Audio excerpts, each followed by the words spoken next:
ঈদ উল ফিতরের দিন দেশের বিভিন্ন অঞ্চলে বৃষ্টি ও বজ্রসহ বৃষ্টি ও শিলাবৃষ্টির পূর্বাভাস দিয়েছে আবহাওয়া অধিদপ্তর। উত্তর ও উত্তর পশ্চিম দিক থেকে বয়ে আসা বাতাসের প্রভাবে কালবৈশাখী পরিস্থিতি সৃষ্টি হওয়ায় দেশের বিভিন্ন স্থানে বৃষ্টিপাত হচ্ছে। এর ধারাবাহিকতায় মঙ্গলবার পর্যন্ত দেশের বিভিন্ন স্থানে বৃষ্টির সম্ভাবনার কথা বলছেন আবহাওয়া অধিদপ্তর। শনিবার ঈদের দিন রংপুর, ময়মনসিংহ, চট্টগ্রাম ও সিলেট বিভাগের কিছু কিছু জায়গায় এবং রাজশাহী, ঢাকা, খুলনা ও বরিশাল বিভাগের দু-এক জায়গায় অস্থায়ীভাবে দমকা বা ঝড়ো হাওয়া এবং বৃষ্টি বা বজ্রসহ বৃষ্টি হতে পারে। সেই সঙ্গে কোথাও কোথাও বিক্ষিপ্তভাবে শিলাবৃষ্টির সম্ভাবনা রয়েছে। এদিন সারা দেশে দিন ও রাতের তাপমাত্রা সামান্য কমতে পারে।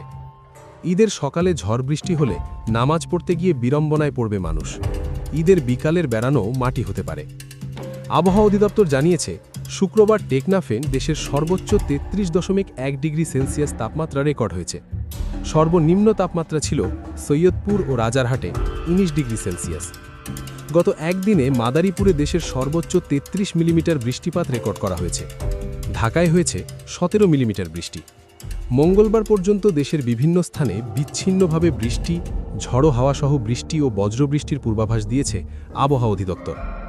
রবিবার রাজশাহী, ঢাকা, ময়মনসিংহ ও সিলেট বিভাগের দু-এক জায়গায় অস্থায়ীভাবে দমকা বা ঝড়ো হাওয়া ও বিদ্যুৎ চমকানো সহ বৃষ্টি বা বজ্রবৃষ্টি হতে পারে। এছাড়া দেশের অন্যত্র আকাশ আংশিক মেঘলা এবং আবহাওয়া প্রধানত শুষ্ক থাকতে পারে। এদিন সারা দেশে দিন ও রাতের তাপমাত্রা সামান্য বাড়তে পারে। সোমবার রংপুর, ময়মনসিংহ ও সিলেট বিভাগের দু-এক জায়গায় অস্থায়ীভাবে দমকা বা ঝড়ো হাওয়া ও বিদ্যুৎ চমকানো সহ বৃষ্টি বা বজ্রবৃষ্টি হতে পারে।